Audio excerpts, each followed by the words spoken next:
I'm sorry. I accidentally saw something I shouldn't have, and it's been weighing on my mind. She looked upset, and I feel terrible about it. The image is stuck in my head, and it's had a significant impact on me. My name is Taylor Mason. After graduating, I joined the workforce like many others. There's still a lot for me to learn at work, and my boss is quite demanding. I'm often scolded for making the same mistakes repeatedly. Mason, you've made another mistake. How many times now? I'm sorry. I'm the weakest performer among my colleagues. I've always struggled with managing multiple tasks, leading to more errors when the workload is high. I get yelled at constantly, and I can't help but wonder how it came to this. In university, all I had to do was understand the lectures, so my grades were good. In the real world, I soon realized that my expectations were misguided. In fact, I was just a low-level employee prone to making errors, and this realization filled me with self-loathing. One evening, carrying this emotional burden, I stopped at a convenience store on my way home and bought a microwavable meal, lacking the energy to cook for myself. As usual, I returned to my small apartment late at night, with no one around. Stepping through the door, I was greeted by an unexpected visitor, a cat. The feline appeared well-groomed, suggesting it belonged to someone. Before I could react, the cat strolled into my apartment. "Hey, you can't just come in like that," I exclaimed, but my neighbor's voice interrupted me. "Fluffy, come back," she called out, rushing out of her apartment in a warm sports bra. I turned to face her, rendered speechless by the unexpected encounter. The woman's outfit left little to the imagination, momentarily startling me. But once I saw her feline companion strolling in, her swift apology quickly set my mind at ease. Her cat had simply wandered into my space, and she was quick to take responsibility. "Oops, my apologies," she exclaimed, realizing she was only in her undergarments and feeling her face flush. "That's my furry friend. Let me get him out of there right away." With that, she scurried back into her home, emerging moments later, donning a hoodie over her activewear. I didn't want the cat to come to any harm in my space, but I also felt uneasy about inviting a stranger inside at night.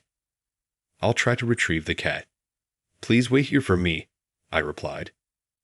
My attempts to capture the feline proved futile. Catching a cat can be quite the challenge, it seems. Reluctantly, I had to request the woman's assistance.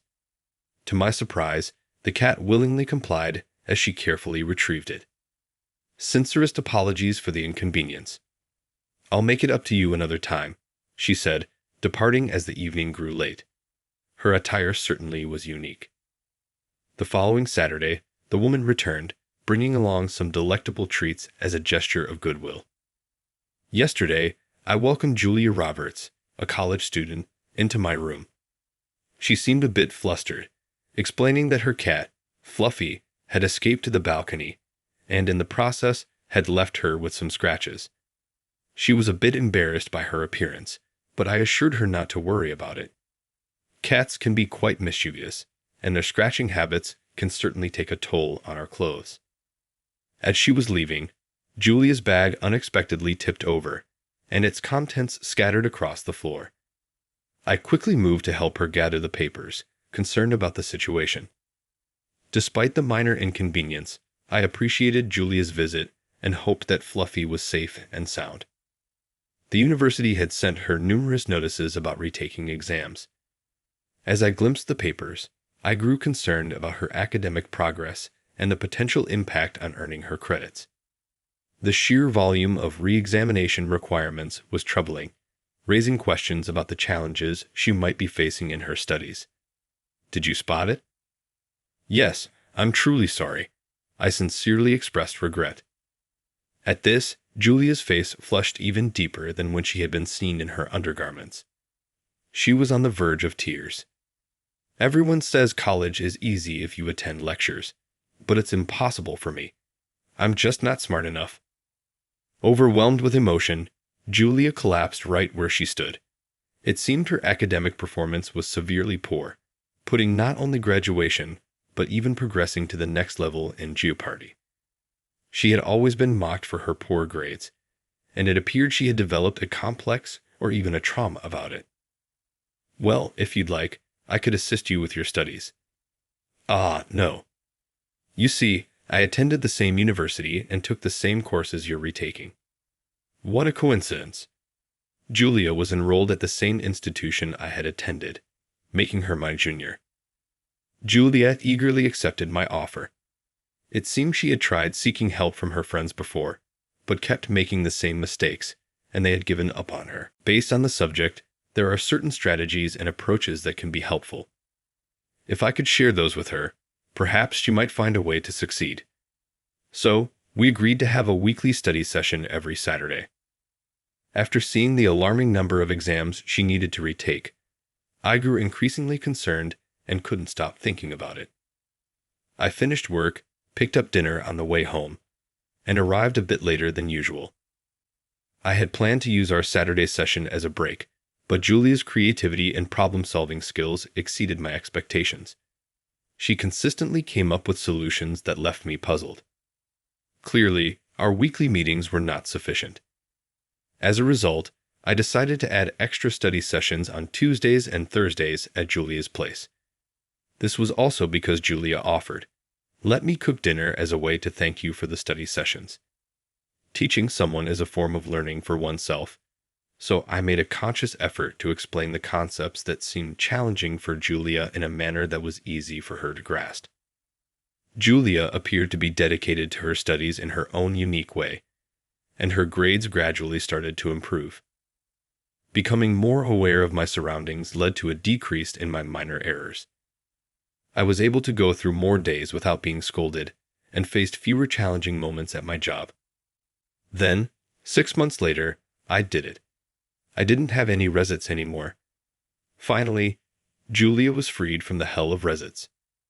Julia was able to understand a lecture after 6 months of study, and she no longer needed my help. It felt a little lonely, but I should be genuinely happy for her growth. Well done, you worked really hard. If you don't understand something, tell me, okay? Yes, thank you. The study meetings ended with that, but the habit of meeting for half a year didn't just disappear. So I had the chance to eat Julia's dinners occasionally, and I also invited her for meals. We also talked about things like what kind of company to work for and other life advice. A few months passed like this, and Julia was able to move up a grade. I was thinking of giving her a present to celebrate her advancement. Just as I was thinking about this while heading to work, there was something on my desk. It was a document, but not just any document. A personnel change, and I'm the new secretary to the president. I was dumbfounded by the document informing me of an unexpected personnel change. Suddenly, my boss patted my shoulder, and I jumped. "The president is calling for you. Follow me." With that, my heart was about to jump out of my chest. What did I do? I desperately tried to remember, but I couldn't think of anything.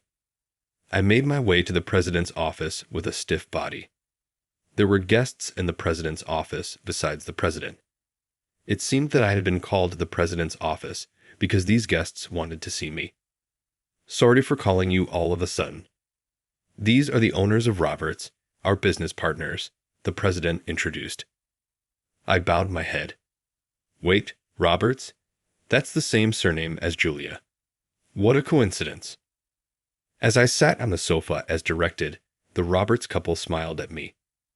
"Nice to meet you. We are from Roberts Incorporated. No, let's leave the title aside. We came here as parents to thank you and ask you a favor." The president of Roberts said to me. I was completely lost for words and just stared blankly. "Actually, the Julia you've been tutoring is our daughter. We heard that she was able to move up a grade thanks to your help. Thank you so much." No. It was all thanks to Julia's efforts that she was able to move up a grade. So, it turned out that Julia was the president's daughter. I had no idea. I was just surprised. According to Mr. Peterson, the CEO, Julia had her pride and wanted to fend for herself without depending on her parents. It seemed that she started living on her own because of this. I heard about you from my daughter. I wanted to express my gratitude for everything you've done for her, and I apologize for the inconvenience, but would you please continue to help her with her studies? He said. With these words, both the CEO and his wife bowed deeply in thanks. Do you what? Please lift your heads, I protested. Being shown such respect by the CEO, a man like me, just an ordinary employee, felt quite awkward. After a few insistences, they finally raised their heads. Apparently, Julia had always had bad grades since she was young. She had received tutoring from various people, but it seems the only one who could make a real difference was me. Julia trusted me, and the ridiculous personnel change that made me the CEO's secretary happened so that it would be easier for me to adjust my work schedule. Our CEO was quite capable, so he didn't need an assistant. His permission allowed me to go to Julia's place at any time. I did not have the privilege to seek shelter from this situation. But why did the executive go to such great lengths? Was it solely because they cherished this professional connection that deeply? Interestingly, the executive and I have been close friends since childhood, what you might call best pals. I've known Julia since she was young, and like everyone else, I've been concerned about her academic struggles. The executive, noticing my confusion, kindly explained our relationship. It seems that when Julia was in high school, the executive used to oversee her studies. She managed to pass her college entrance exams, but ended up in a sort of academic limbo. Although my department has changed, my salary has remained the same, so it's a win-win situation for me, or at least it should be. However, this lack of a right to refuge has shown me the daunting power that adults with authority possess. It was agreed that I would be responsible for Julia's care, with the approval of both our families and the company. Julia's academic performance has improved somewhat, but I cannot let my guard down. The bond between us blossomed right after we advanced to the next chapter of our lives. Your assistance has been invaluable, and I'm grateful for it. Julia seemed a bit self-conscious at first, but I felt a sense of connection. We supported each other, and before long, she became my wife. Life can surprise us in the most unexpected ways. The woman I initially saw in a vulnerable state is now my life partner. However, Julia still seems more concerned about the numerous remedial notices than the memory of that first encounter. Playfully, she asks me to take accountability, while also requesting my help with her studies. Yet this time, the focus is not on academic topics, but rather on developing professional conduct and essential knowledge for working adults.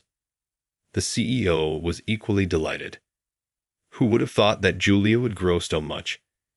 He is an exceptional individual who single-handedly founded the company and continues to propel it forward, achieving levels of performance that even a seasoned CEO would find challenging.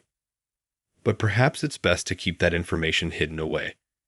Remaining unaware may prove the wiser choice. Living my life joyfully now, but the trigger that led me to discover Julia's retake notices was when Fluffy entered my room. In that way, I should be grateful to Fluffy for visiting my room. Meow. The matchmaker of our romance spent another day nestled under the warm sunlight. I've made the decision to give my parents the fancy car you purchased. What do you say? Mom and Dad are ecstatic. Hold on, did you purchase the vehicle solely to present it to your parents? That's correct indeed. The car is already theirs, regardless of what you say. I'll divorce you if you disagree. Divorce. Something broke inside of me at that very instant. Hearing him say that was too much for me, even if I had always held back. Fine, I replied. If that's how you feel, then I'll do it. Barbara is my name. I work in an office and am 40 years old. I live with my spouse, Anthony, and our daughter, Ashley, who is 9 years old. We live comfortably since Anthony and I both have steady employment.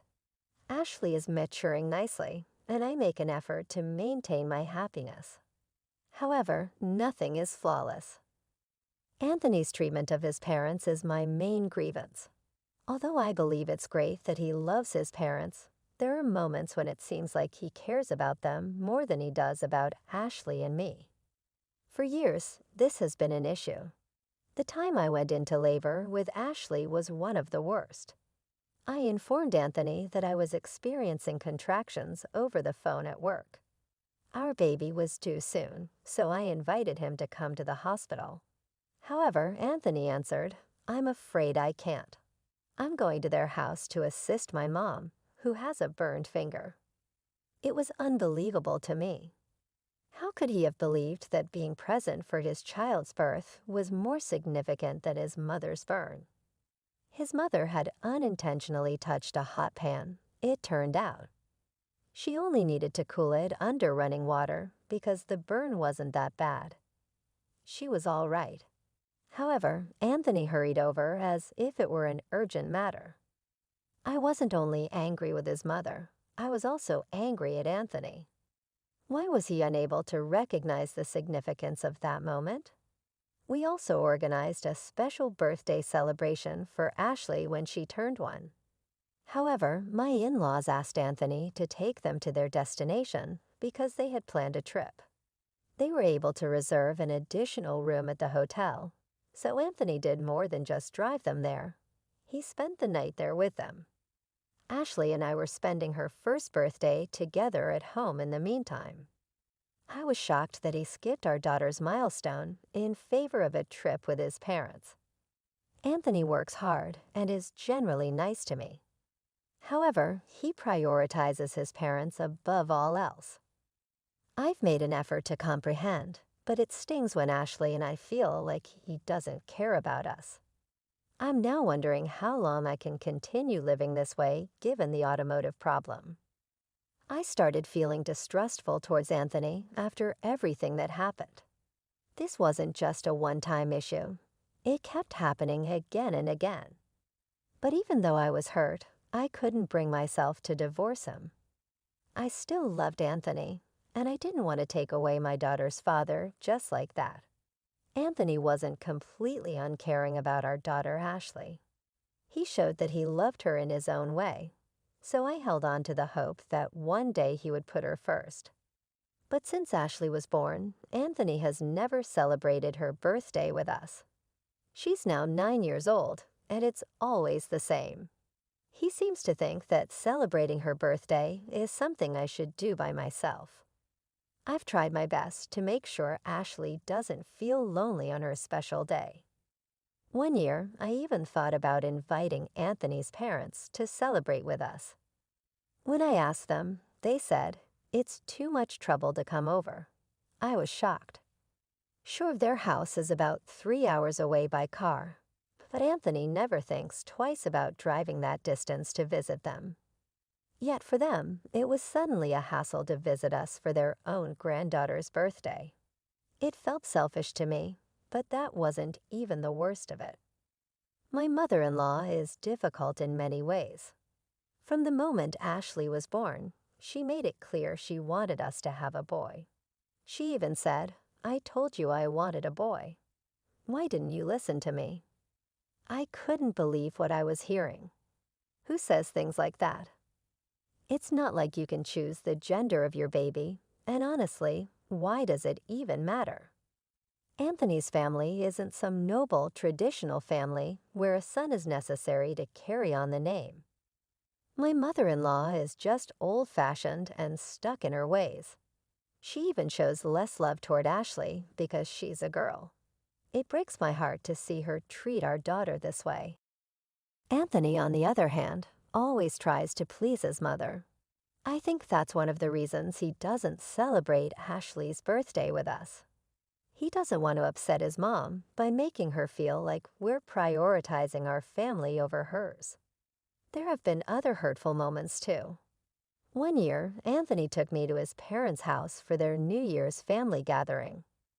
My mother-in-law used that time to pick on me constantly. She'd say things like, "Barbara, why can't you move faster? Look, that person has an empty glass. Why don't you pour them a drink?" She treated me more like a servant than a daughter-in-law. It felt like she enjoyed bullying me. These moments piled up over the years, and it became harder and harder to ignore how much Anthony's loyalty to his mother was hurting our family. I was working in a brothel. She made fun of me in front of everyone, especially the relatives. She'd say things like, "My son is amazing, but his wife is a disaster. All she does is sit in an office and enter data.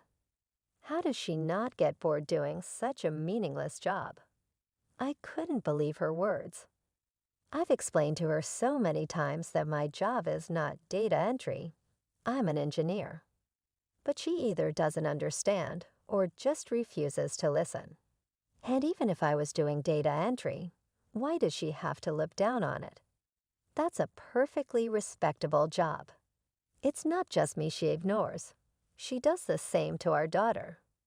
For example, every New Year she gives gifts to other relatives' children, but skips our daughter entirely. It hurts me to see her treated like she doesn't matter. And what's worse is that Anthony never stands up for us. Whenever his mother insults me or our daughter, Anthony just sits there, laughing along, pretending it's no big deal. Sometimes he even adds to the criticism, jokingly saying, "Yeah, my wife isn't great." Without me, it feels like he's trying to impress his family by putting me down. I stayed patient for a long time because I didn't want to take Ashley away from her father. But as the years went by, my love for Anthony slowly started to fade. It's hard to love someone who doesn't protect you or your child from unfair treatment. Then one day, Anthony came to me with a request. "Hey, there's something I've been thinking about buying," he said. "What is it?" I asked. "A car," he said. I was shocked. Anthony had never shown any real interest in cars before. Why, all of a sudden? "Well, I've been driving to my parents' house a lot lately, and I thought it would be nice to get a new one," he explained casually. "We live close to a supermarket, and I don't drive much. I'm not very interested in cars, so I figured if he wanted one, he could handle it." "Well, it's up to you," I told him. "You're the one who drives it the most." Anthony looked happy with my response, but then his tone changed, and he looked a little guilty. "Actually, here's the thing," he said. "I'll choose the car, and I want you to pay for it." I was stunned. Anthony wanted a car, but couldn't afford it himself. He expected me to pay for it. The truth is, my salary has always been the main support for our family. When I was on maternity leave, Anthony didn't contribute his income to the household. I had to return to work right after giving birth just to make ends meet. I'm an engineer, and I've worked hard for my career, yet Anthony keeps taking my efforts for granted. This car request felt like the final straw. I talked to my company and arranged to work remotely from home so I could balance my job with raising our daughter. While managing work and parenting, I sometimes found it frustrating that Anthony used his salary only for himself and expected me to pay for big things like the new car he wanted. Still, I decided to let him buy it. After all, when Anthony is in a good mood, he takes good care of our daughter. "Okay, are you sure?" I asked. "Yes, thank you," Anthony replied, thrilled. He immediately started looking through car catalogs and doing research online. Since I was the one paying, I tried to warm up to the idea. "Since it'll just be the three of us, we don't need a big car," I told him. Yeah, I know," he mumbled distractedly, not really paying attention. Anthony was more focused on visiting car dealerships and talking to dealers. After about 3 weeks, he told me he had found the perfect car and wanted to take me to the dealership. Anthony was so excited. When we arrived at the store, I sat down, waiting for him to tell me what to do next. Soon, the dealer brought out the car. I couldn't believe my eyes. It was a large luxury minivan. "Oh my gosh, are we really buying this?" I asked, shocked. "Yeah, isn't it great?" Anthony said with a big smile. "Wait a minute," I said, trying to stay calm. We don't need something this big. It's way too much for just the three of us. Anthony brushed off my concern. Think about the future. It's better to have something sleek and roomy, just in case we have another baby, he insisted. I was stunned. Even if we did have another child, this car was far too big for a family of 4. Are we seriously buying this car? I asked again, hoping he'd reconsider. Anthony frowned, clearly frustrated. Why do you keep saying the same thing over and over? You're making the dealer uncomfortable. You're the one who said to leave it to me. I did. I admitted, but this is not what I had in mind. Anthony ignored me, signed the contract, and finalized the purchase. Then the dealer explained the price. My heart sank. It was way more expensive than I expected. I can't pay for this all at once, I said. We'll have to take out a loan. Anthony insisted the car loan be in his name, so we went ahead with it. From that point on, we were tied to monthly loan payments for a car I didn't even want. I couldn't shake the feeling that Anthony cared more about impressing himself than making practical choices for our family. I would deposit the money into Anthony's account every month to cover the car loan payments. That's how we managed to buy the car. Eventually, the car arrived at our house. Wow, it's so cool, Anthony said, grinning ear to ear as he admired it. I thought to myself, well, if he's this happy, maybe it's worth it. But I had no idea what was coming next. One weekend, Anthony grabbed the car keys, so I asked, "Are you going somewhere?" "Oh yeah, I'm heading to my mom and dad's," he said casually. "Wait, what?" "You're leaving Ashley behind to visit your parents again, and you're taking the new car," I asked, already frustrated.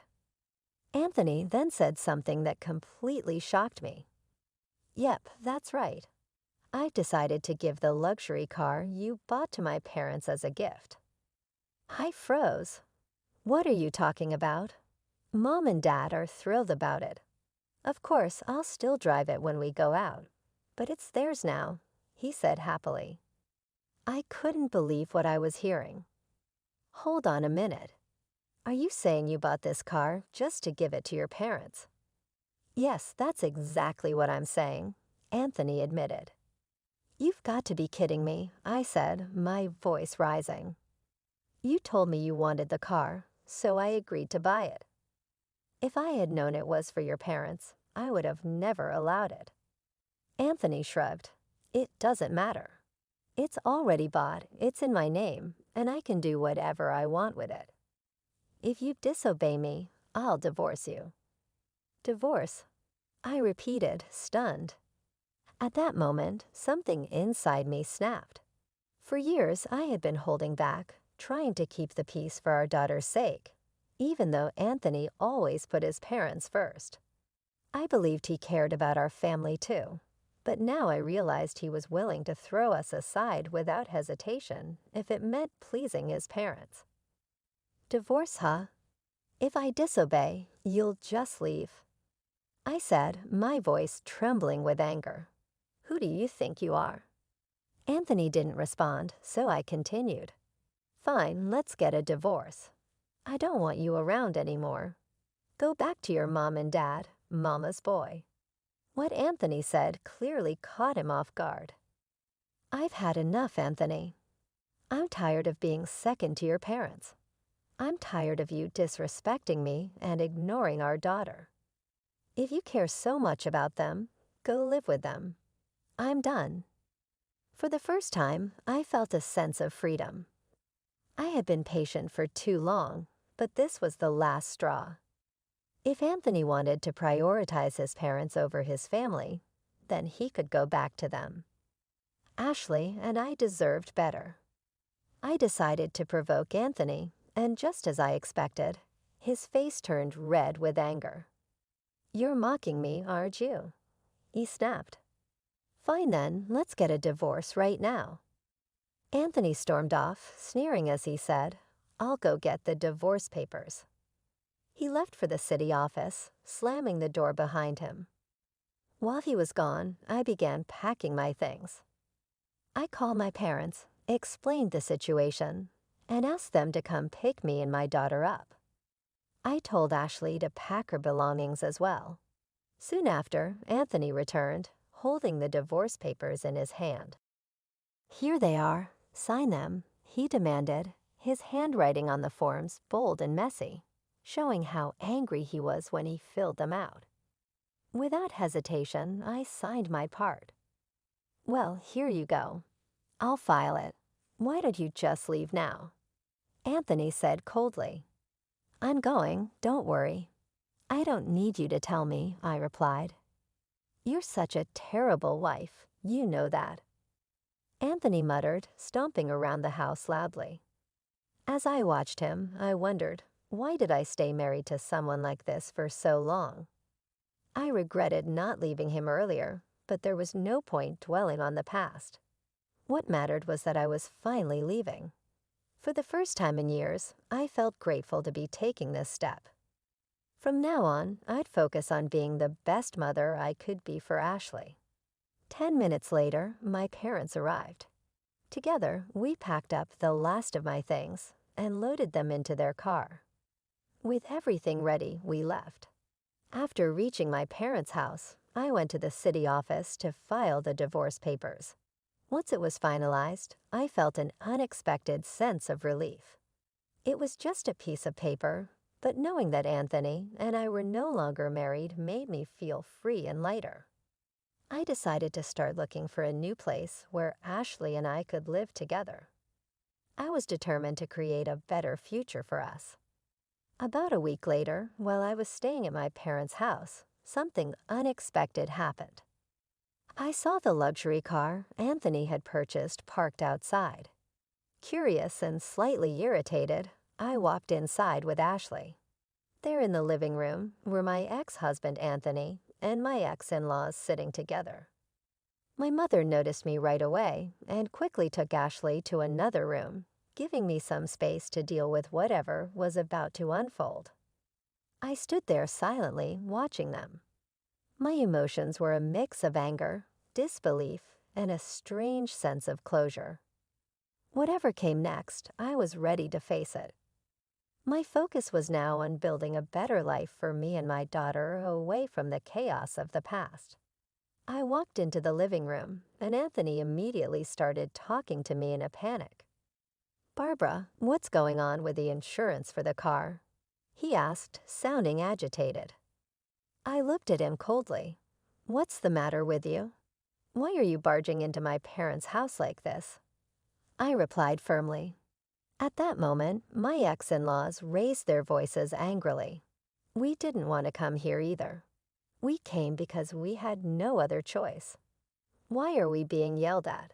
they shouted defensively. My father, who had been quiet until then, spoke calmly but sternly. "If that's the case, then leave. You're strangers to us now. If you don't go, we'll call the police to have you removed." Hearing this, my ex-in-laws became silent, clearly frightened by the suggestion. Meanwhile, Anthony, still looking panicked, turned to me again. "Barbara, seriously, what's happening with the insurance payments for the car?"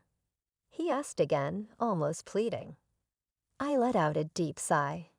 "Did you forget what you said when you signed the contract?" I asked, looking straight at him.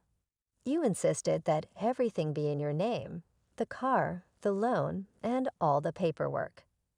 You said it was your car, so you're the one responsible for paying the insurance." My words seemed to hit Anthony and his parents hard. Their faces turned pale as they realized the situation. Anthony had insisted on taking out the loan in his name, all because of his pride. He had wanted to show off by being the one to own the luxury car. "Well," I continued, "I didn't want that car in the first place, so it's only fair that you're the one who has to deal with the payments." Anthony and his parents looked defeated, but then Anthony muttered something that made the situation even clearer. "Oh no," he said quietly. I raised an eyebrow, waiting for him to explain. We had a little accident with the car. An accident? I asked, crossing my arms. Anthony hesitated, but finally admitted. We were so excited about the new car that we drove it too fast. We ended up hitting another car on the road.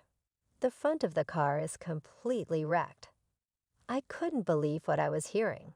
That's why it was parked the way it was. When I got here, I said, piecing it together, "You parked it so I wouldn't see the front, didn't you?" Anthony didn't respond. He just looked down, ashamed. His parents stayed quiet too, clearly embarrassed by what had happened. I stood there feeling a mix of anger and relief. This whole mess was a reminder of why I'd made the right choice to leave Anthony. Whatever happened with that car and its payments was no longer my problem. It was Anthony's mess to clean up now, not mine. I didn't look at the car closely at first, but Anthony and his parents came to me about the insurance because they knew I had been in charge of payments. However, since the car was technically owned by the loan company, they were responsible for getting it repaired. And because they didn't have insurance, they now had to pay for all the repair costs themselves, plus the cost of fixing the guardrail they damaged. I couldn't help but wonder how expensive it would be to repair a luxury car. I was sure the bill would be huge. In the end, Anthony and his parents had no choice but to return the car. They were charged a massive amount of money for the repairs, leaving them in serious financial trouble.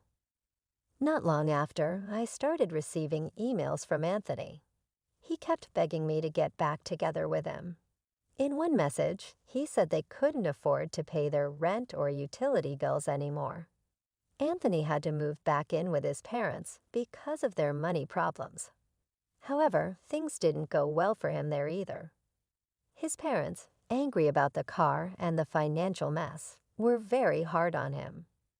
"I've decided to gift the expensive car you bought to my folks. What are your thoughts?" Parents are overjoyed.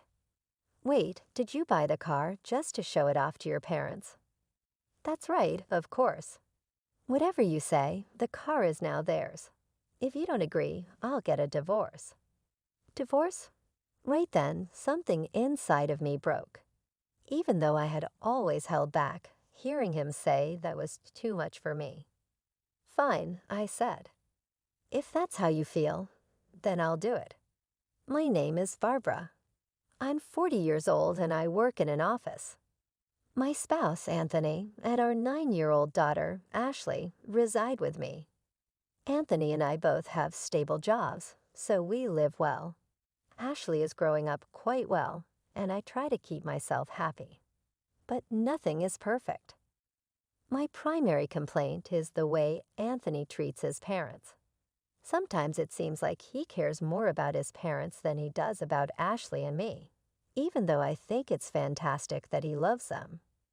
This has been a problem for years. One of the toughest times was when Ashley and I went into labor. I called Anthony at work and told him I was having contractions.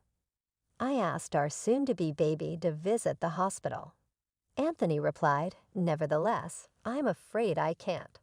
My mom has a burned finger, therefore I'm going to their place to help her." I found it hard to believe. How could he have thought his mother's burn was more important than being there when his child was born? It turned out that his mother had accidentally touched a hot pan.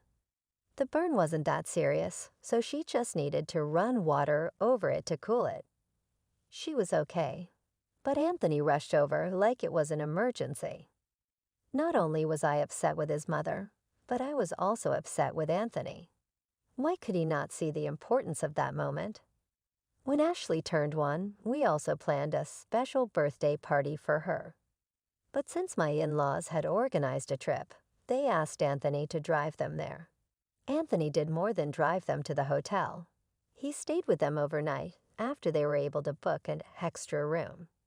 Meanwhile, Ashley was celebrating her first birthday at home with me. I was surprised that he chose to go on a trip with his parents instead of attending our daughter's milestone. Anthony puts in a lot of effort at work and is generally kind to me. But above everything, he puts his parents first.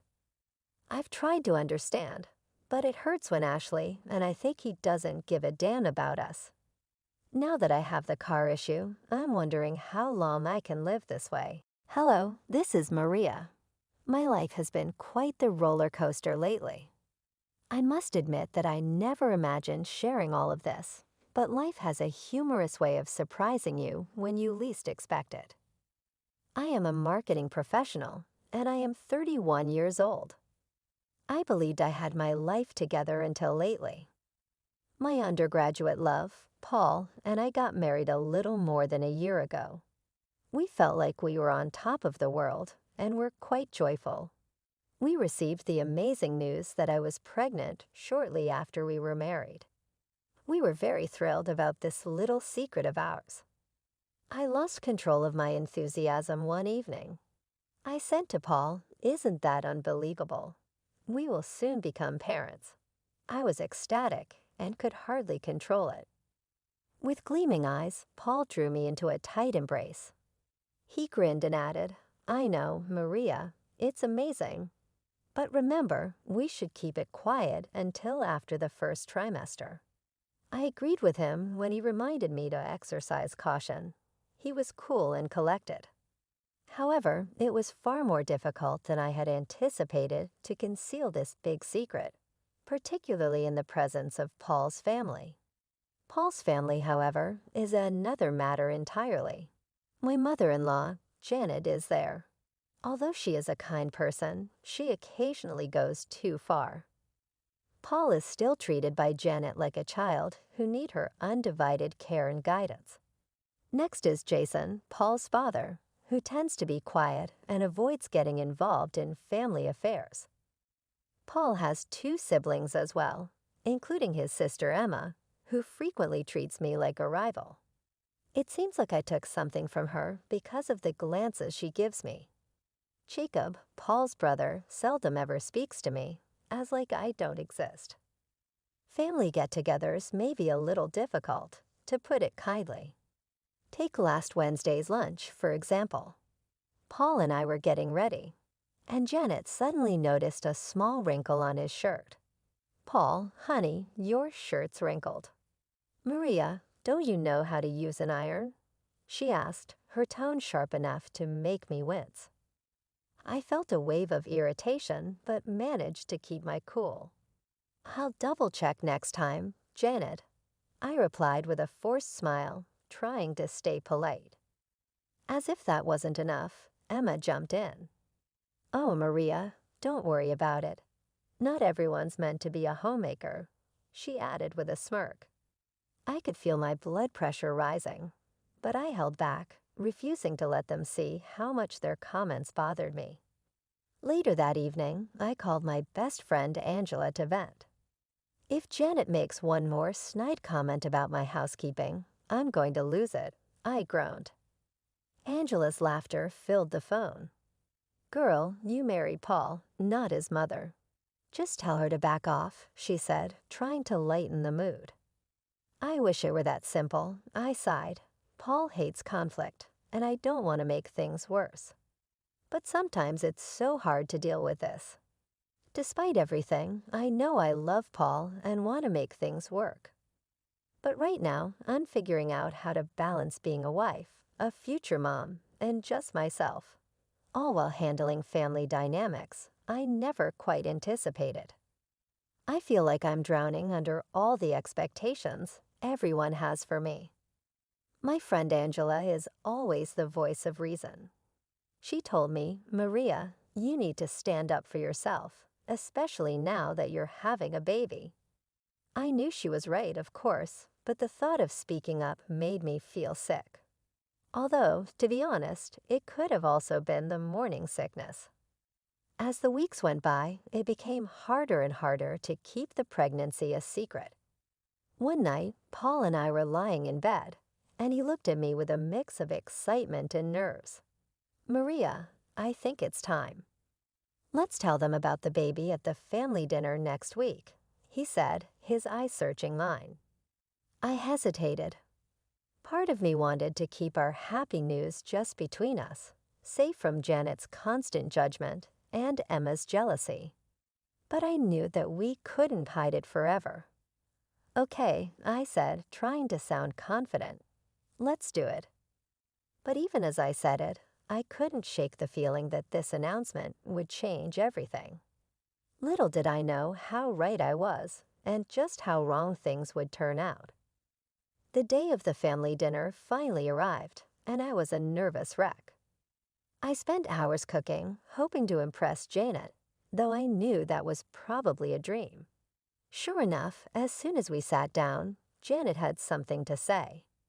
"Maria, dear, the roast is a bit dry. Did you forget to baste it?" she asked, her voice sugary but sharp. I forced a smile. "I'll keep that in mind for next time," I said, swallowing my frustration.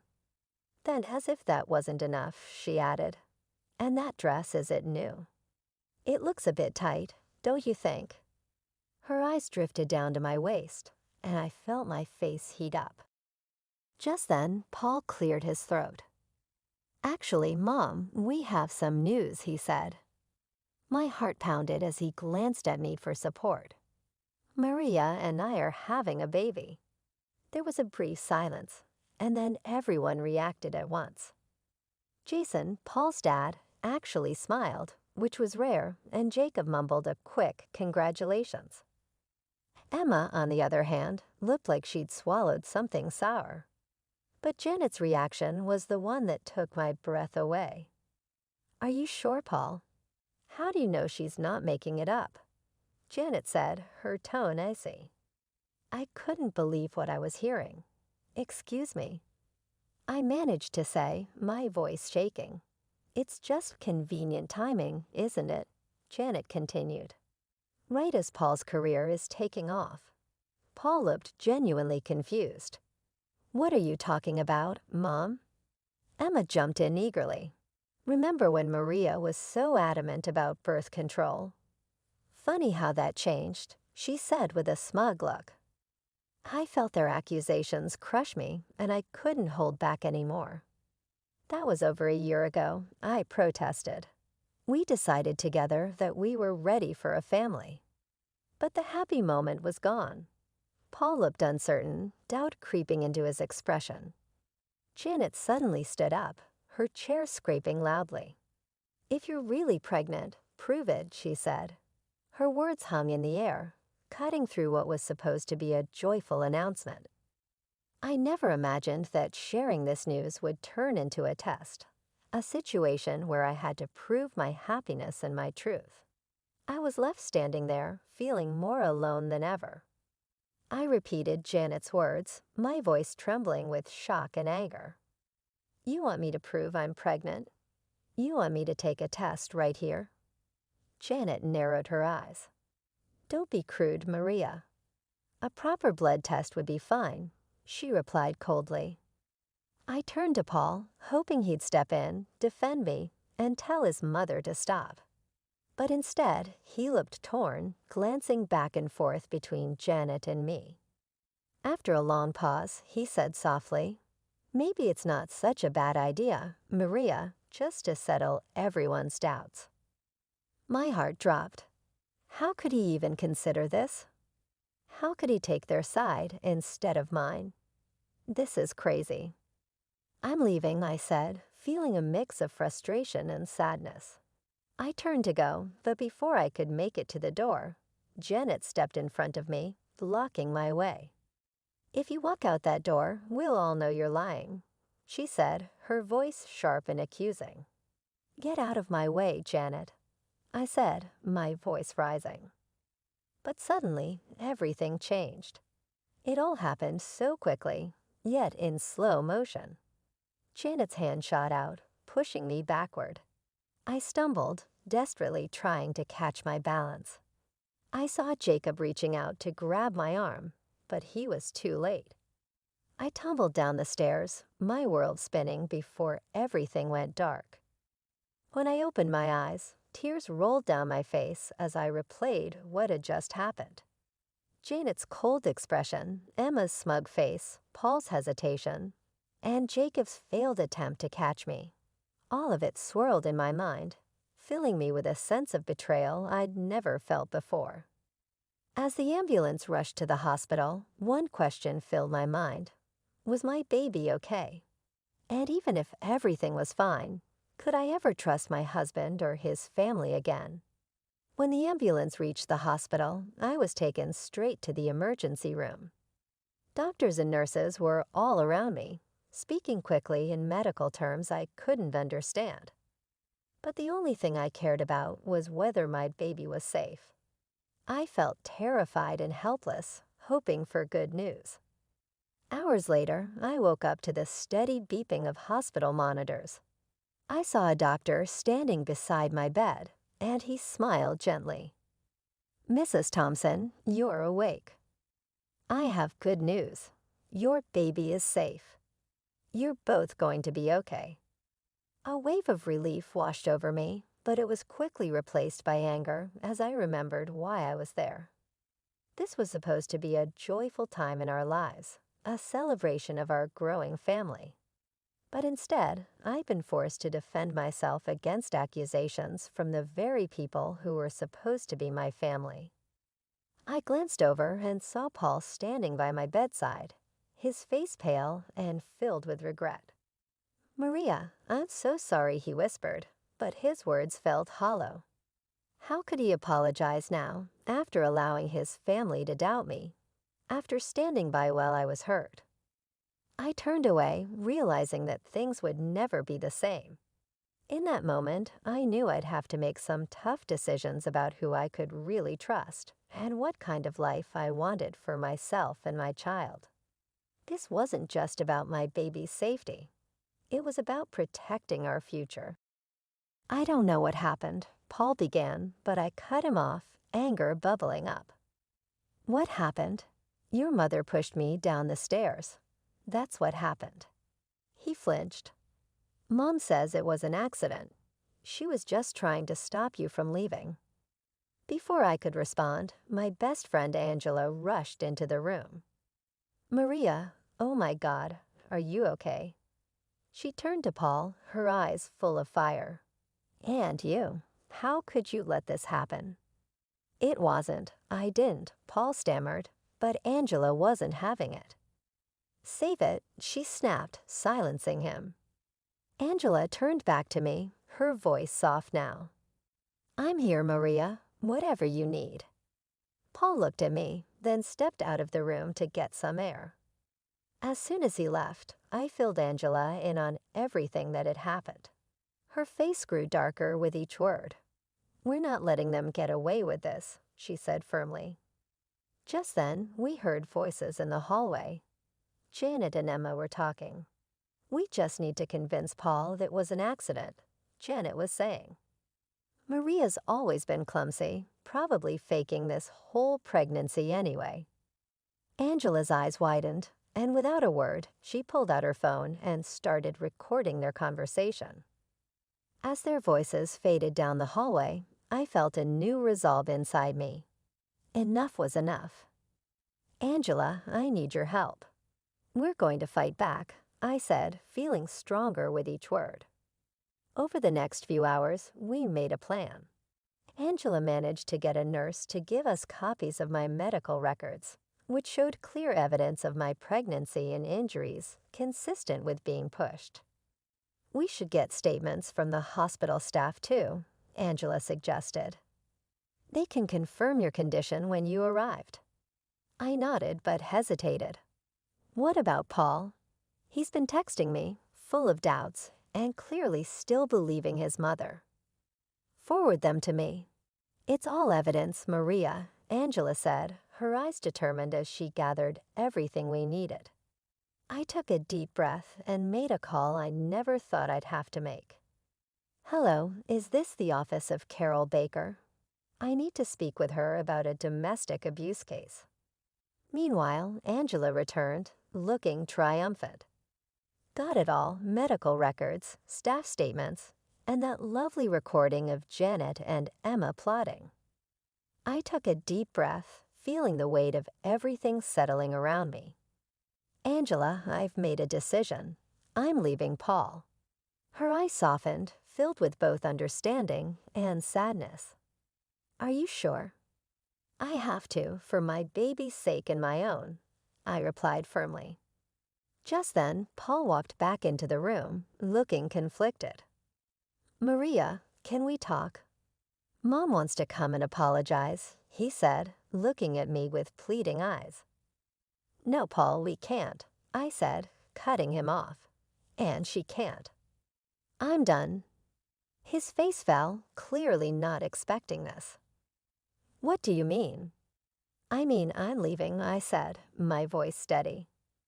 I watched the shock spread across his face, but I didn't feel any doubt. I had to protect myself and my baby, and that meant leaving behind anyone who didn't have my back. "I can't be part of this family anymore, Paul. It's not safe for me or our child," I said, my voice firm but filled with sadness. "Maria, please, we can work this out," Paul pleaded, looking desperate. Angela stepped in, her voice steady and strong. "Respect that." Paul looked at both of us, stunned, then slowly left the room, looking like he'd been hit by a wave. As the door closed behind him, I felt a mix of emotions: sadness for the life I had imagined, but also relief. I knew this wouldn't be easy, but for the first time in days, I felt a flicker of hope. I turned to Angela, taking a deep breath. "What now?" She gave me a determined smile. "Now we get somewhere safe. Then we make sure they face the consequences." Months went by and life changed. I was now 8 months pregnant, waddling around Angela's apartment with a belly that was impossible to hide. Every day, my baby bump reminded me of why I was fighting so hard for a future free from the pain and distrust I had endured. "Ready for court today?" Angela asked, handing me a glass of water. I took it, my hand a little shaky. "As ready as I'll ever be," I said with a nervous smile. When we arrived at the courtroom, it was packed. Across the room, I saw Paul and his family. Janet sat there, looking as smug as ever. But I knew that wouldn't last. My lawyer, Carol, was sharp and prepared. She began presenting our case piece by piece: my medical records, testimonies from hospital staff, and finally, the recorded audio of Janet and Emma planning to cover up their actions. "Your Honor, we'd like to press an audio evidence of the defendants discussing their attempts to hide their actions," Carol announced, as Janet and Emma's voices played for the court. I saw the color drain from their faces. Paul looked like he'd been slapped, his expression filled with shock and horror. Then the judge turned to Janet. "Mrs. Thompson, you pushed your daughter-in-law down a flight of stairs, endangering her life and the life of her unborn child. How do you plead?" Janet stamped her foot, her usual composure cracking. "It was an accident. I never meant." "Save it for your lawyer, Mrs. Thompson," the judge interrupted. "You're facing charges of assault and endangering an unborn child." During a break, Paul approached me. He looked exhausted and defeated. "Maria, I had no idea. I'm so sorry. Can we please talk for a moment?" I felt a hint of pity, maybe even a small flicker of regret, but then I remembered those long, painful days in the hospital. How he had doubted me, how he had chosen his mother over me and our child. I shook my head. "No, Paul. Your apology means nothing now. You chose your mother over us. There's no coming back from that." His face crumpled, but I held firm. I had a future to protect. Later, the judge's gavel came down with a loud bang.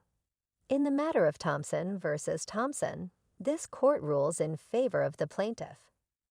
Mrs. Maria Thompson is granted a divorce, full custody of the unborn child, and a settlement of $700,000 for emotional damages and medical expenses. Hearing those words, I felt a wave of relief wash over me. This chapter was finally over. I had fought for myself, for my child, and for a new beginning. I didn't look back at Paul or his family as I left the courtroom. My focus was now on the future, one where I could finally feel safe and start anew. I let out a breath I hadn't realized I was holding. It was finally over. We had won. 4 years later, I'm busy blowing up balloons for my daughter Michelle's second birthday. My little fighter, born against all odds, now happily toddles around, babbling and laughing. Angela walks in, her arms full of presents, smiling wide. "Where's the birthday girl?"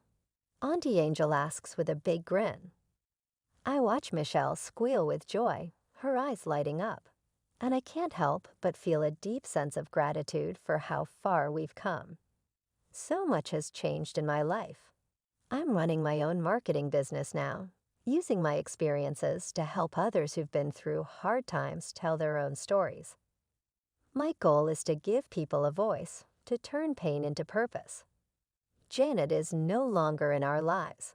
She's serving her sentence. Turns out, pushing a pregnant woman down the stairs is something the justice system takes very seriously. I don't think about her much anymore.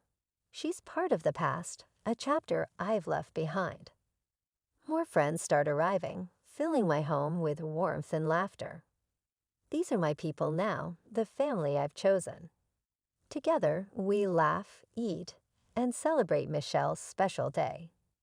I feel surrounded by love, and I realize that this is what family is supposed to feel like: supportive, joyful, and safe.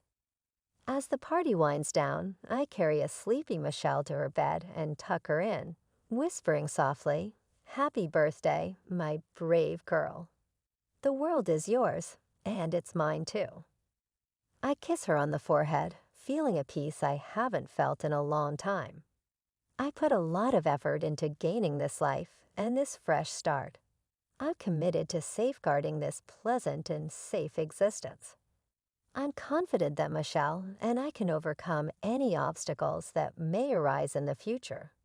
We're definitely ready after everything we've been through. One question comes to me when I think back on my journey. Would you have given Paul another opportunity if you were in my position? Was it the proper decision to shield my daughter and I from any future suffering? Or was it too harsh of me to reject his apology? Although everyone's experience is unique and there is no simple solution, I would be interested in knowing what you would have done in my shoes. Sharing your viewpoint might be beneficial if you're having to make a difficult decision or know someone who is.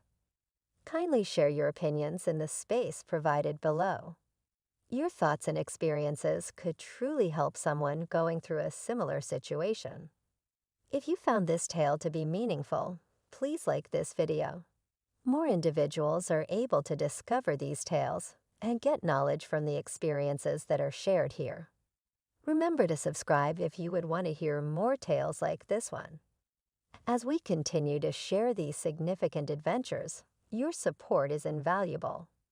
We appreciate you being here, listening, and contributing to the creation of a community where we can all grow, learn, and heal.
My name is Lena. I'm sitting here, my laptop open, the cursor blinking on a blank page. I'm a writer, known for thrillers that keep readers up at night. But today, I'm not writing fiction. I'm writing about me, about where I come from. It's not a pretty story, but it's mine. My mom, Claire Valmont, was a big deal in the TV world. Beautiful, charming, the kind of woman who lit up a room. I remember watching her on TV, admiring how everyone seemed to love her. But that was just one side of her. When I was a kid, I never really understood why I had to live so differently. Born with a hair lip, I had surgery as a baby. But to Mom, I was a mistake, something to hide. "We can't let people see you like this," she'd say, her voice cold, as she adjusted the medical mask on my face. "You understand, right? It's for your own good." I grew up in a big house, but it felt like a prison. I was always alone, except for the nanny, Mrs. Jenkins. She was kind but scared of Mom. Everyone was. One day, I heard Mom talking on the phone. "Yes, she's always sick. Poor thing. It's a severe immune disease," she lied so effortlessly. I knew then that she was ashamed of me, that she saw me as a burden. My dad? He wasn't around much after the divorce. I heard he was living it up with his new family. I used to imagine him coming to rescue me, but he never did. I didn't go to school like other kids. A tutor came home to teach me. "Keep your mask on," she'd remind me, just like Mom. I turned 10 that year. I was sitting in my room, my only sanctuary, when Mom walked in. She looked at me, her expression hard to read. "Mom, if you hate me so much, why don't you just send me to Dad?" I asked. I needed to know, even if it hurt. She laughed, a harsh, cold sound. "And let the world think I abandoned my sick child? No, we can't have that. Better they think I'm a saint, caring for her ailing daughter." That night, I cried myself to sleep. I was just a prop in her perfect world, a secret she was desperate to keep. But I knew one thing for sure. I wasn't going to be a secret forever. I often think about how different my life was from other kids. There I was, cooped up in my room, a mask covering half my face, while they were probably out playing, laughing, living. My world was small, confined to the walls of my room, my imagination the only place I could be free. Every morning started the same.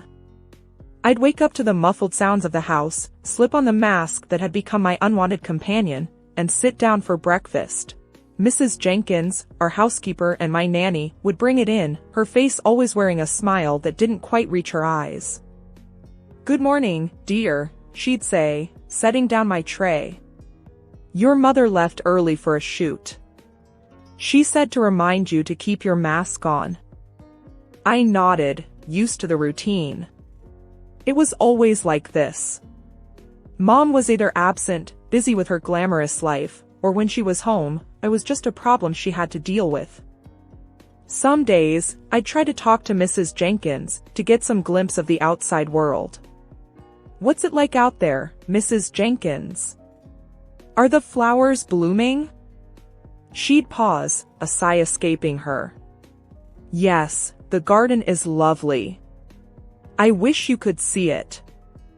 But wishes were useless in my world. As I grew older, the isolation ate at me. I watched TV, saw other kids my age doing normal things, and it burned. I wanted that. I wanted to be normal. But Mom's voice would always echo in my head, "Normal? You'll never be normal." Sometimes, I'd rebel, in small ways. One day, I left my room, mask off, just to feel a moment of freedom. Mom caught me, her face twisting in anger. "What are you doing?" Do you want the whole world to see you like this? She yelled. Her words were like slaps, each one stinging more than the last. I just wanted some air, I stammered. Air? You have a window. Use it, she snapped, pushing me back into my room. You're grounded. No TV for a week. That night, I lay in bed, feeling the weight of the world on me. I was her secret, her shame. She didn't see me as a daughter, just a mistake she had to hide. My only solace was my writing. I poured my heart into those pages, creating stories where I was brave, strong, loved. Writing was my voice when I had none. One evening, Mrs. Jenkins found me scribbling furiously. She watched me for a moment, then said softly, "You know, you're quite good at that. Maybe one day, you'll be a writer." I looked up, surprised. "You think so?" "I know so," she said, a rare firmness in her voice. "You've got talent, and more importantly, you've got something to say." That stuck with me, gave me a glimmer of hope in my dreary world. But hope was a dangerous thing. It made me want more, made me dream of a life where I wasn't just the girl behind the mask. I started to imagine what it would be like to leave this place, to find a world where I wasn't just a shadow. Sometimes life throws you a lifeline when you're drowning in despair. That's what happened to me one dreary Tuesday, a day that felt as gray as my thoughts. Everything changed with a phone call. The phone, an old relic, hardly ever rang, so when it did, it jolted me. Mrs. Jenkins answered, her face turning pale as she listened. Then she came to me, her voice barely a whisper. "It's your father." My father, the man who had become more a figment of my imagination than a real person over the years, was on the line. I felt a mix of excitement and fear gripping me as I took the phone. "Hey, Lena," his voice was unexpectedly warm. I saw your mother's show. She said you were dying." I closed my eyes, a wave of emotions washing over me. That show. I had watched it too, hidden away in my room. Mom, tears in her eyes, telling the world her daughter was on the brink of death. It was a performance worthy of an award. And it was all lies. "I'm not dying, Dad." "I'm right here," I said, my voice a mix of anger and relief. There was a pause on the other end, heavy with unspoken words. "I'm sorry for everything. I want to make things right. How about you come live with me?" The offer was like a ray of sunlight in my dark world. Leave? Could I actually leave this house of lies and pretend love? "Yes," I said quickly, without a second thought. "I want to come." The days that followed were a whirlwind. My father came to get me, a man aged by time but still recognizable as the dad I remembered.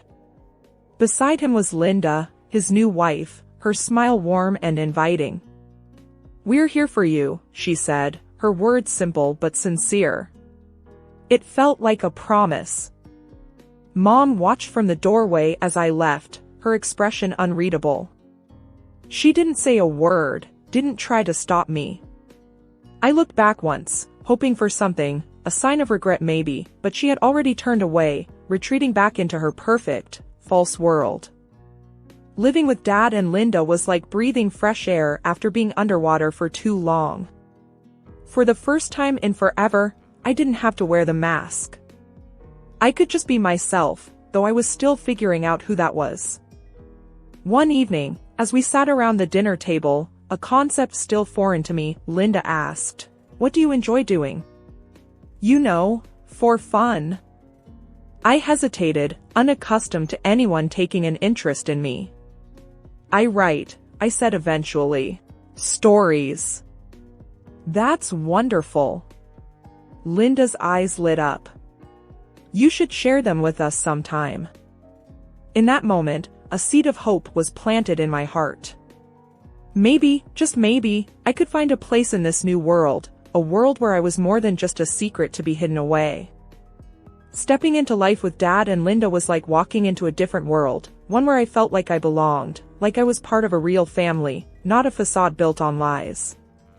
One evening, Dad sat me down. There was a look in his eyes, a mix of concern and hope. "We've been thinking," he began cautiously, "about getting you the best care, to help you move forward." I instinctively tensed up at the mention of doctors. "I'm tired of doctors," I replied, the words coming out sharper than I intended. He nodded, understanding my apprehension. "It's not just about appearances. It's about healing, inside and out. We want you to be happy, truly happy." Linda added softly, "You've been through so much. It's time you had a chance to heal completely." Their words sank in, and I agreed to it. We found a top-notch clinic, and the surgeon there, Dr. Avery, was different from any I'd encountered. He didn't just see a patient, he saw a person. The day before the surgery, he said to me, "Remember, this isn't about changing who you are. It's about helping you see yourself in a new light." The surgery was more successful than I could have hoped. For the first time, when I looked in the mirror, I didn't feel disgust. I saw a reflection that surprised me. I even bore a resemblance to my mother, her beauty that I never thought I could share. But it wasn't just about the physical change.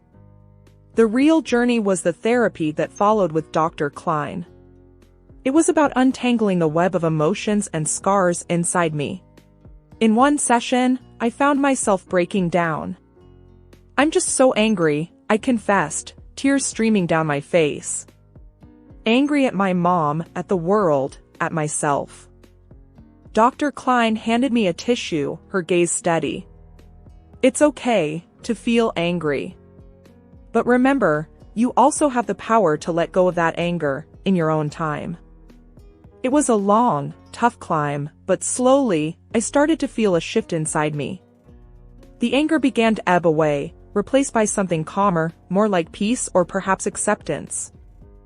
As the days passed, Linda noticed the change.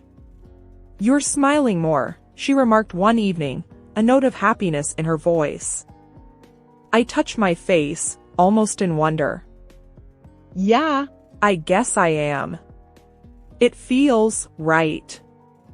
For the first time in what felt like forever, I felt like the author of my own story. Not defined by my past, my scars, or my mother's shadow, but by my own strength and resilience. I started writing thrillers under a pseudonym, pouring every ounce of my tumultuous past into them. As I healed and grew, so did my stories. They became more mature, more gripping. By the time I was 28, I was a successful author, my books flying off the shelves. But despite my success, I always kept my true identity a closely guarded secret. Then, out of nowhere, the past called me. Literally. I was at home, scribbling notes for my next book, when the phone rang. Dad answered and, after a brief conversation, his face clouded with confusion. "It's for you," he said, handing me the phone. "Something about a TV show." I took the phone, my heart skipping a beat. "Hello?" "Hi, is this Lena Holmes?" a chirpy voice asked. "I'm calling from Straight Talk, hosted by Claire Valmont. We're huge fans of your work and would love to have you on the show." Claire Valmont. My mother. The words hit me like a wave, leaving me momentarily speechless. I'll think about it," I managed to stammer out. After hanging up, I turned to Dad and Linda, who were both looking at me with concern. It was Mom's show. They want me as a guest. Linda's eyes widened. "Oh, my. Are you okay?" I nodded, a plan slowly forming in my mind. "I'm more than okay. I think it's time to face her." to show her, and everyone else, who I really am. Dad looked worried. Are you sure? That's a big step. I felt a surge of determination. I've never been more sure of anything. It's time she knew the truth. So, I called them back and agreed to go on the show. As the day approached, my nerves were a tangled mess, but underneath it all was a steady current of resolve. I was ready to take back my story. The day of the show, Linda hugged me tightly before I left. You're brave and strong, she said, her voice full of pride. Remember that, no matter what happens. The studio was a frenzy of activity, lights, and cameras everywhere. And there she was, Claire Valmont, as poised and charismatic as ever. She hadn't seen me yet. A producer approached me, all smiles. Ready to meet Claire? She's excited to have the mysterious author of The Wolf Trap on her show. I nodded, feeling an odd sense of calm. Yes, I'm ready. As I walked onto the set, my mother turned, her professional smile in place. Then her eyes met mine, and for a split second, I saw a flicker of uncertainty. Welcome, she said, recovering quickly. We're all eager to hear about your thrilling novels. Where do you find your inspiration? I looked into the camera, then back at her. Well, I began, my voice steady. Let's just say my childhood was quite eventful. The air was thick with unspoken words, the tension palpable. This was it. My moment of truth. Sitting across from my mother on live TV, my heart was pounding, but my voice was calm. This was the moment I had been waiting for, the moment to confront the ghost of my past. So, my mother started, her TV smile flawless. Your books have been a huge success. What's the secret to creating such spine-tingling stories? I leaned forward slightly, my hands folded. Truth is often stranger than fiction, I said, my voice even. My books, they're drawn from real experiences, real pain. Her smile faltered for a second. Real experiences? How intriguing. Can you give us an example? I took a deep breath. Well, let's start with a girl who was hidden away from the world because of her appearance.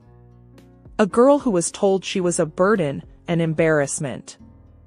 The color drained from her face, her professional mask beginning to crack. I see. That's quite a dark inspiration. I didn't back down. Yes, it is. That girl was me, Claire. And you are the mother who hid her away. The studio was dead silent. You could hear a pin drop. My mother's face was a picture of shock and disbelief. What are you saying? She stammered. Do you know who I am? I know exactly who you are, I replied firmly. You're Claire Valmont, the woman who told the world her daughter was dying, just to gain sympathy. The woman who locked her daughter away because she couldn't bear the thought of having a child that wasn't perfect. Her mouth opened and closed, but no words came out. She looked around, as if seeking an escape. The producer tried to intervene. I think there's been a misunderstanding. No, I cut in, turning to the camera. There's no misunderstanding. For years, I lived in a shadow, hidden away, my very existence denied. But not anymore. I could see the panic in my mother's eyes now. She was losing control of the narrative, the perfect image she had crafted for herself. This is absurd, she finally managed to say, her voice trembling. You're making this up. Why would I do such things? Because to you, image was everything. And I didn't fit that image, I said, my voice steady but heavy with emotion. But I'm not that scared little girl anymore. I'm here to tell my story, the real story. The show cut to a break, the tension in the studio palpable. My mother was speechless, her facade shattered. For the first time, I felt like I was in control, no longer a victim of her lies and manipulation. The aftermath of the TV show was like a storm that had been brewing for years, finally breaking. The media went into a frenzy. My phone was ringing off the hook, journalists clamoring for more of my story. And through it all, I felt a strange sense of relief. The truth was out, no longer a burden I carried alone. The next day, Dad and Linda were glued to the TV, watching the news coverage. "You've started quite the firestorm," Dad said, his voice a mix of concern and admiration. Linda nodded, her eyes on the screen. "But you did what you needed to do. We're proud of you." I sat with them, watching as my mother's once flawless image was picked apart. There were debates, discussions, people expressing shock and sympathy. Then, the phone rang. It was the TV network. I answered, bracing myself. "We've never seen a reaction like this," the voice on the other end said, a bit frantic. "Your mother, she's been suspended. The show's on hold." I let out a slow breath. "I see." After hanging up, I turned to Dad and Linda. "They've suspended her. The show's on hold." Dad shook his head. "I never thought it would come to this." "I didn't either," I admitted. "But maybe now she'll understand the impact of her actions." The days that followed were a whirlwind. My story was everywhere. People were talking, not just about the scandal, but about my books, my journey. I was invited to interviews, podcasts, book signings. It was overwhelming, but in a good way. One night, Linda sat down with me, a serious look on her face. "Are you okay with all of this, Lena? It's a lot to handle." I thought about it. I am. It's like I've finally taken control of my own narrative. And maybe, just maybe, it'll help someone else out there who's going through their own struggle. As the dust settled, my mother's career took a hit. She became reclusive, shying away from the public eye. It wasn't my intention to ruin her, but I couldn't help but feel a sense of justice. Dad hugged me one evening, a bit of sadness in his eyes. "You did what you had to do. And we're here for you, no matter what." "Yeah," I said, feeling a sense of closure. It's time to move forward, to keep writing my story, but on my own terms. After the whirlwind of the confrontation and its fallout, life started to settle into a new kind of normal. I was busier than ever, with book signings and interviews, but there was a sense of peace within me that I had never felt before. I was no longer hiding, no longer a secret. One evening, I was sitting on the porch with Dad and Linda, the sun setting in a blaze of colors. Dad broke the silence. "You know, Lena, I never imagined things turning out this way. But I'm glad they did. You've come so far." Linda nodded, taking my hand. "You're an inspiration, not just to us, but to so many out there." I smiled, feeling a warm glow in my heart. "Thanks. It feels good to finally be myself, to not be afraid of the truth." We talked about the future, about my next book. I was already working on it, pouring my newfound sense of self into the pages. It was more than just a thriller, it was a story of triumph, of overcoming the odds. The next day, I met with my editor, a no-nonsense woman who had always believed in me. "Your story, it's powerful," she said, her eyes scanning the manuscript. "It's going to resonate with a lot of people." I felt a surge of pride. I hope so. It's the most honest thing I've ever written. As the days passed, I found a new rhythm, a balance between my public persona and my personal life. I was still writing, still sharing my story, But I also took time for myself, for Dad and Linda, for the life we had built together. One afternoon, I sat down to write in my journal, a habit I had maintained since I was a child. It was a moment of reflection, of looking back and looking forward. I wrote about the journey, about the pain and the triumph, about the love and support I had found. I closed the journal, feeling a sense of contentment. My past was a part of me, but it didn't define me. I was more than the girl in the mask, more than the daughter of Claire Valmont. I was a writer, a survivor, a woman who had found her voice. As I looked out the window, I realized that this was just the beginning. There were more stories to tell, more chapters to write in my life. And I was ready for whatever came next. Linda asked bluntly, so we've been wondering for a while now. How much inheritance did you get from your parents? You must have received a lot of money. Tell us how much. I looked at them and said, unfortunately, my parents didn't leave me any money, so I didn't receive anything. Linda's eyes widened in disbelief. What? You didn't get any money, but your parents were rich. They should have left you something. I don't believe you didn't get any money. You're lying to us. There's no way your parents didn't leave you a single penny. Larry joined in, pressing me, no money at all. The will didn't even mention you getting any kind of money. You can't be serious. I sighed and tried to stay patient. No, Larry, there was no money in my inheritance. The lawyer told me that. You can even check my bank balance in a few days and see for yourself. But what about all their wealth?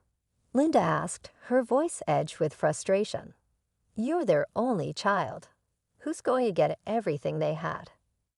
I shook my head and said, I don't know about that, Linda. The lawyer just told me I didn't get any money, and honestly, that's okay with me. It was my parents' money, and it's up to them who they chose to leave it to. Linda looked furious and blurted out, That's ridiculous. You need to fight for that money. It should be yours. There is no money, Larry, I repeated firmly. They didn't have much left in the end, and whatever was left, they gave to charity. They had been planning this for a while. Larry and Linda looked completely taken aback, anger simmering just below the surface.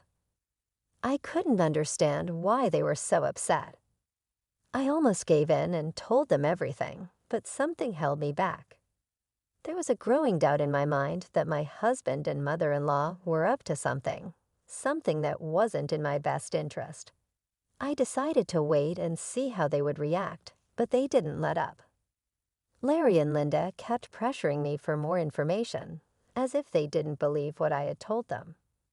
The more they pushed, the more uneasy I felt, sensing that there was more to their behavior than just disappointment over the inheritance. I decided enough was enough. I told them firmly that I didn't get any money, and even offered to show them my bank account in a few days. A month passed, and nothing showed up. During this time, Larry became more distant and stopped being affectionate. He was always checking my account and constantly hounding me for information about my inheritance. It became clear where this was heading. Finally, one day I decided to put an end to it. I showed them my bank statements and said, See, I told you that I didn't receive anything. I'm not hiding any secret inheritance money from you. Do you believe me now? Larry looked at the statements and said, Wow, our years of hard work just went down the drain then. So her parents weren't rich, and she didn't even get $3,500 in the will. This is ridiculous. I can't believe this. Linda echoed his sentiment. I can't believe this either, Larry. I stayed in this marriage for nothing. I married Lauren for nothing. It was all a waste of time. Feeling hurt and confused, I asked, What the hell does that mean, Larry? Why are you talking like this? Linda answered for him. Why do you think he's saying these things, Lauren? Who the hell would marry you without thinking about the money? My son simply married you so that we could rely on your inheritance. Now I see that you didn't even get a penny. I can't believe I wasted 3 freaking years on a useless girl like you.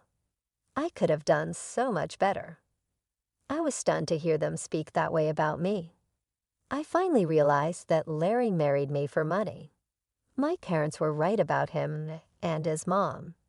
They were gold diggers. I was so done with my husband and mother-in-law. I was breaking inside, but what they said next turned me to stone. Linda looked at Larry solemnly and said, "What's done is done, Larry, but now it's time for you to divorce Lauren. There is no reason for you to stay with her anymore. You'll have time to find a new rich wife. This time, we will make sure she actually has some money to her name." I was in disbelief. "Are you freaking kidding me, Linda? You're asking Larry to divorce me over money. Larry, are you going to listen to her?" Larry didn't hesitate. "Of course I would listen to her, Lauren. I married you so that my mom and I could have a comfortable life. We grew up poor, and I didn't even go to college.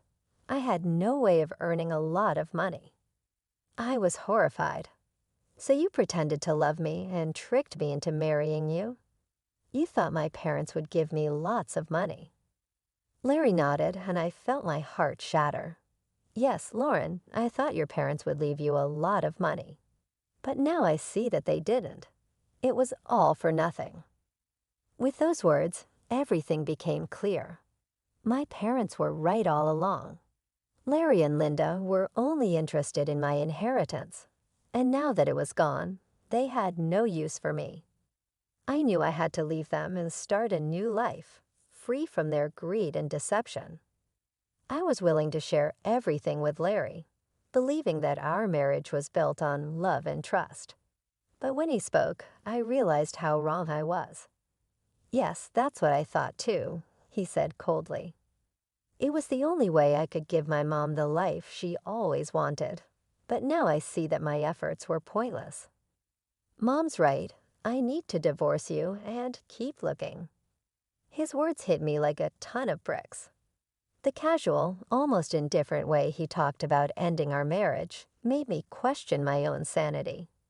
How could he be so detached, so unfeeling?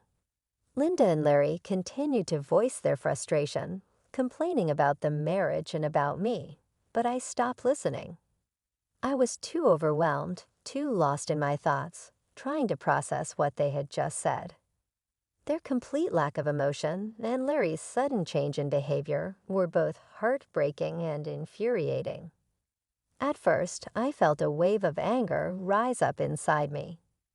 I wanted to scream, to throw things, to let out all the pain and frustration that had been building up. But instead, I took a deep breath and remained calm. "Okay then, Larry," I said quietly. "If a divorce is what you want, you'll get it. I've never been one to refuse your demands, so I might as well give in to this one as a last favor." Linda, sensing an opportunity, quickly added, "So you'll agree to a mutual divorce. It'll save us both a lot of money.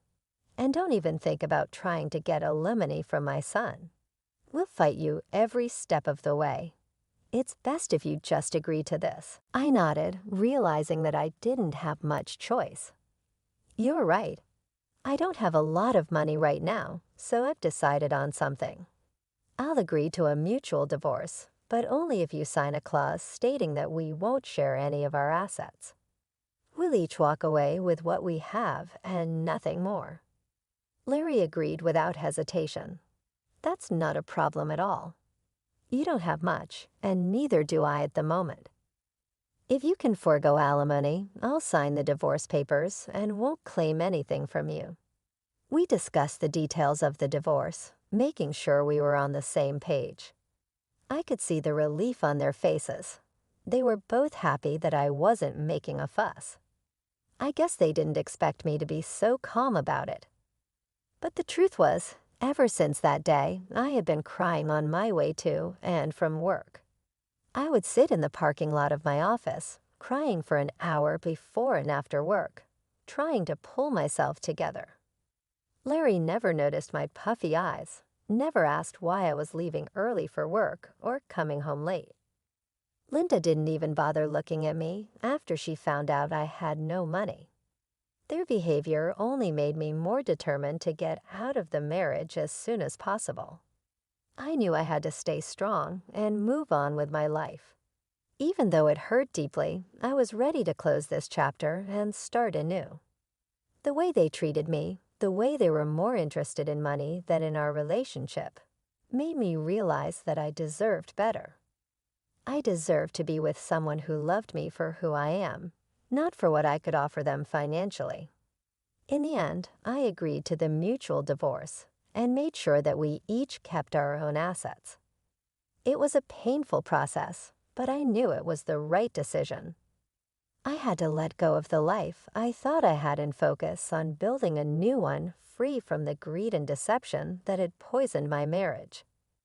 I decided that I needed some space from Larry and Linda, so I had them move out of my house and into a rented place nearby.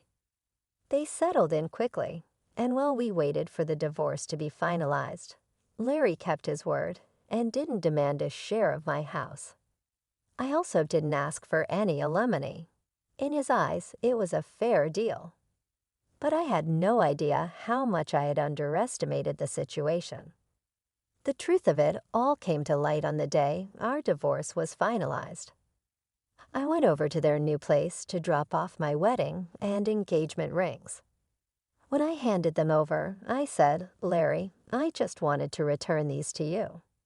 This marriage only brought bad times into my life, and I don't want to keep any reminders of it." Larry looked at me, surprised. "Are you sure you want to return them? You might need the money someday." Linda, never one to miss a chance to be snide, added, "It's so funny how you're giving them back. You must have laughed at our poverty before, but look where you are now. My son is being generous, giving you the rings back. You might need to sell them when your stupid job doesn't pay enough. We don't want the rings anyway. They're cheap ones." I kept my composure and replied, "What would I need to sell the rings for, Linda? I'm not embarrassed. You don't need to worry about my financial situation." Linda smirked and said, "Oh, we already know your parents didn't leave you anything. Probably because they lost everything due to bad financial decisions, leaving their daughter with nothing." At that point, I couldn't help but laugh out loud.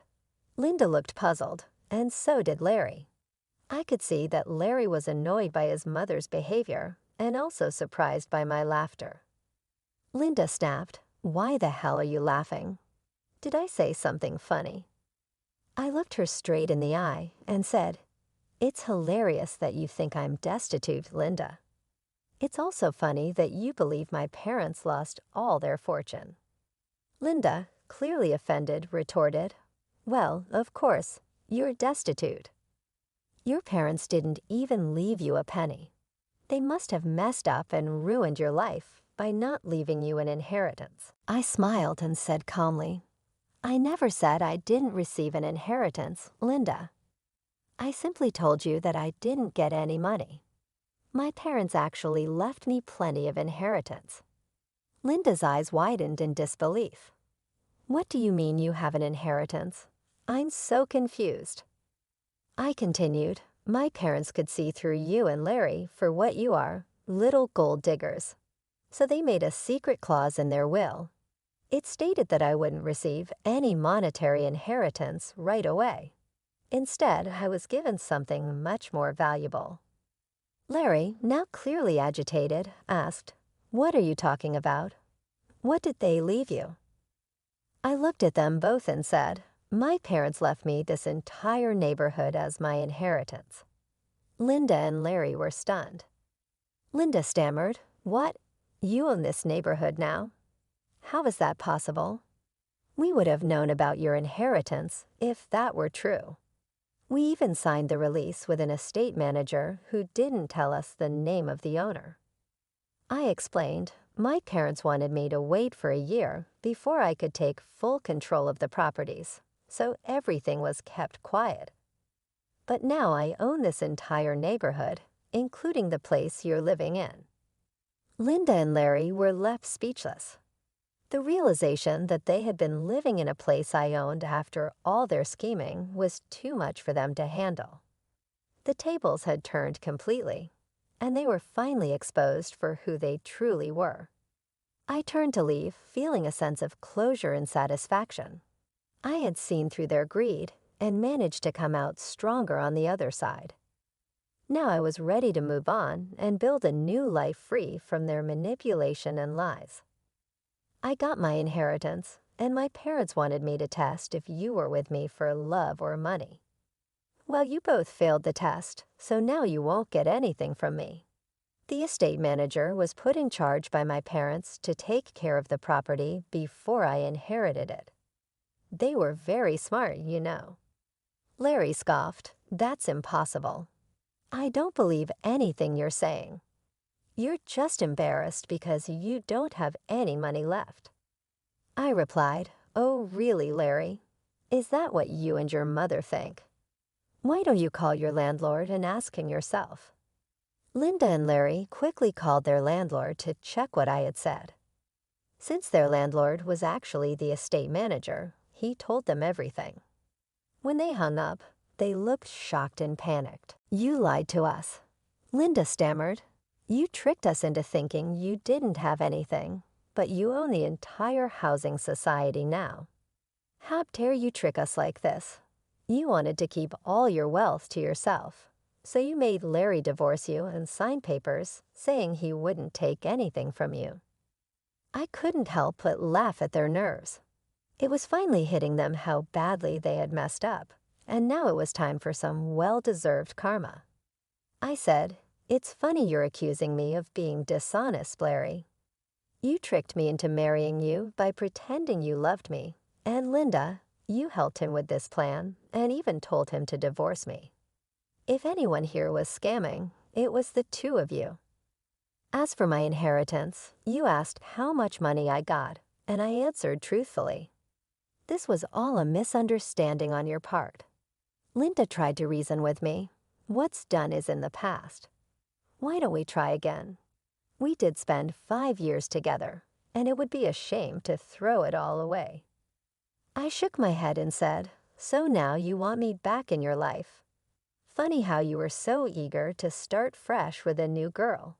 I hear you're already seeing someone rich. Don't worry, I'll let her know what a snake you are, Larry." Larry and Linda started begging me not to ruin his new relationship. Larry pleaded, saying that if I wasn't willing to give him another chance, I shouldn't mess up his future. I told him to get lost and also informed them that I would kick them out once the property was officially mine. They panicked and started begging even more. In the weeks that followed, Linda and Larry kept coming to my house, pleading for forgiveness.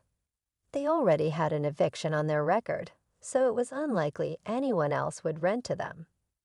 The only reason they were still staying on my property was because I had asked the estate manager to allow it. I also contacted Larry's new girlfriend and told her everything. She was horrified by what Larry and Linda had done and broke up with him immediately. She even showed me the text messages as proof.